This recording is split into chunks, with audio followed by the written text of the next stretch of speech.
नमस्कार मंडळी, तर आपल्या चॅनलवर तुमचं खूप खूप स्वागत आहे. तर मी आज बनवणार आहे वाटाण्यांची भाजी आणि वाटाण्यांची भाजी मी कुकरवर लावणार आहे. तर इथे मी घेतलेला आहे कुकरमध्ये टाकलेला आहे मी तेल आणि तेलामध्ये कांदा आणि टोमॅटो मी एकत्र टाकलेला आहे. आता हा आपल्याला पूर्ण नरम करून घ्यायचा आहे. नरम म्हणजे काय, तर शिजून घ्यायचा आहे व्यवस्थित. आणि जो कांदा आहे त्याचा ब्राउनिश कलर आला पाहिजे, म्हणजे त्या कांद्याचा जो कलर आहे त्याच्यापेक्षा थोडा कलर ब्राउनिश आला पाहिजे. तिथपर्यंत आपल्याला हे असं परतवून घ्यायचं आहे किंवा शिजून घ्यायचं आहे तुम्ही म्हणू शकता. तर मी थोडंसं असं फिरवते, म्हणजे एकाच ठिकाणी राहिलं तर लवकर शिजत नाही ना, म्हणून मग हे असं करते. तर नेहमी चुलीवर बनवत असते जेवण. जर घाई वगैरे असेल ना तर मग हे असंच चुलीवर वगैरे न बनवता गॅसवरच बनवावं लागतं. पण काहीतरी व्यवस्थित गोष्टी हव्या असतात, त्याच्यामुळे हे सगळं अट्टहास. तर आता बघा, आपला आहे ना असं मस्त ब्राउनिश कलर आलेला आहे. कांदा आणि टोमॅटो बऱ्यापैकी हाफ शिजलेला आहे.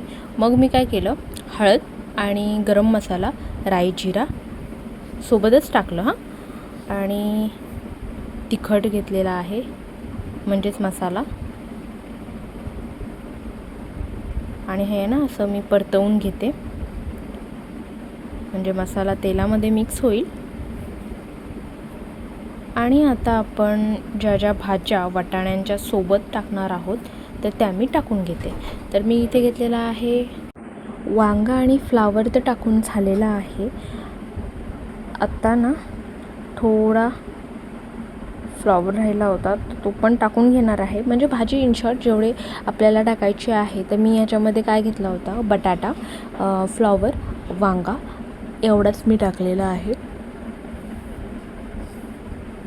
आणि आता आपण याच्यामध्ये वाटाणे टाकू. वाटाणे फुगवत ठेवले होते, म्हणजे सकाळी फुगवत ठेवले आणि संध्याकाळी मी भाजी घातली. ओव्हरनाईट वगैरे पण ठेवू शकता. मस्त मोड वगैरे आले ना की वाटाण्यांची उसळ छान लागते. आता भाजी टाकून झालेली आहे आपली. मस्त मिक्स असं करून घेऊ. जेव्हा असा रिकामा वगैरे वेळ मिळत असतो ना, तेव्हा काय ना काहीतरी चालू असतं आमचं.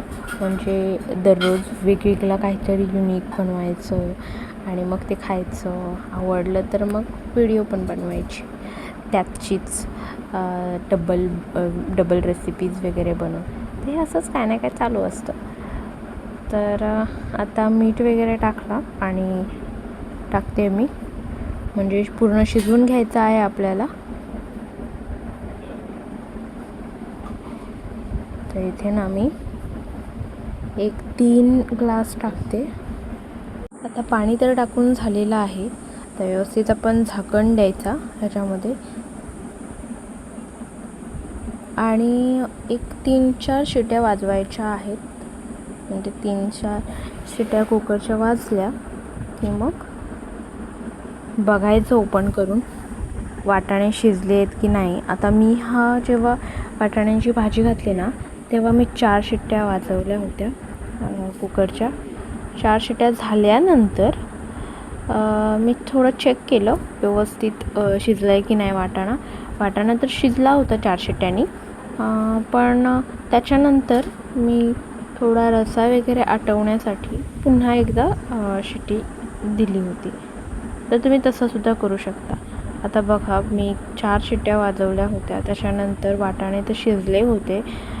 तर मी इथे आहे ना खोबरा आणि जो बेडकी मिरची असते ना तर ती ह्याच्यामध्ये टाकलेली आहे आणि त्याचं वाटण केलं.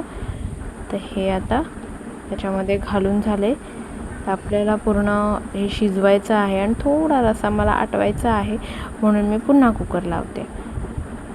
आणि मग 1 शिट्टी झाली ना मग हे मी बंद करणार आहे. तर 1-2 शिट्ट्या, हा बघा. तर एक शिट्टी झाली माझी आणि एक शिट्टी झाल्यानंतर तर हे अशी भाजी झालेली आहे माझी, मस्त वाटाण्यांची भाजी.